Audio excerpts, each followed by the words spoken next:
Hola, soy Marc Ferrer, el director de la película Reír, cantar, tal vez llorar. Los que dicen que no te debo amar,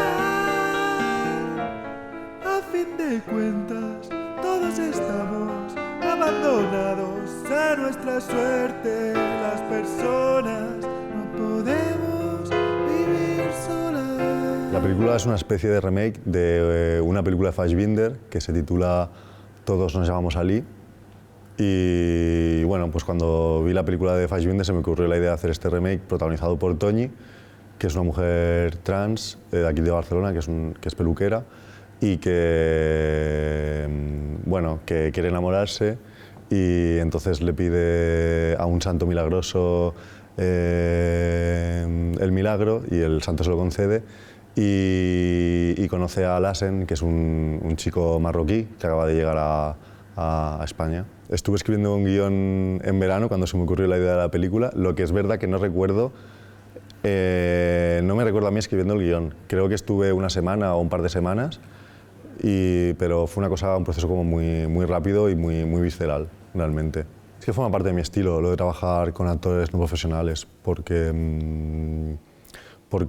la manera de cómo yo dirijo los actores realmente es que me da igual que sean actores profesionales o no, porque yo lo que hago es no les paso el guión, entonces no se tiene que aprender ningún diálogo, ni se tiene que preparar ningún personaje psicológicamente, sino que antes de rodar cada escena pues planteamos la situación y al final yo elijo a los actores que elijo por su personalidad, ¿no? Y porque creo que pueden ser brillantes y que pueden lucir en el personaje que imagino que pueden interpretar.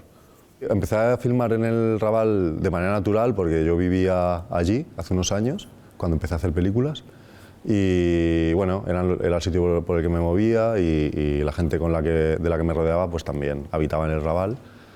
Y sí que es verdad que hay algo de mi cine que tiene que ver con ese barrio, ¿no? Porque mi cine es un cine marginal, hecho al margen de la industria, y es verdad que ese barrio, al igual que bueno, Poble Sec, por ejemplo, que esta película está filmada en Poble Sec, pero bueno, que son barrios hermanos, Poble Sec y Raval, sí que son barrios en los que también vive mucha gente como más marginada por el sistema, ¿no? Como en el caso de los protagonistas de mi película, Toñi y Lassen, que son una mujer trans y un chico marroquí, que pertenecen a dos colectivos muy marginados dentro de la sociedad.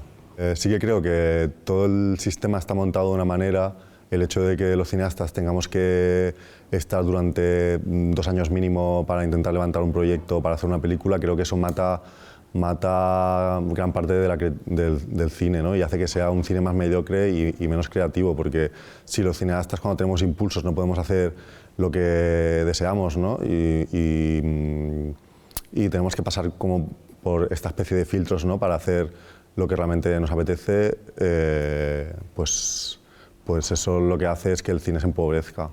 Yo hago cortos desde adolescente y claro, al principio cuando tienes 15 años y haces cortos, pues los haces pues para divertirte, ¿no? Con tus amigos, y después pues he dado esta manera mía de hacer cortos a la hora de hacer largometrajes, ¿no?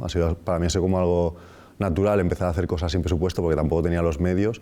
Digamos que la filmografía que he hecho hasta la fecha la he hecho así porque es lo que podía hacer, o sea, no podía hacer de otra manera, era o eso o no existiría yo como cineasta, ¿no?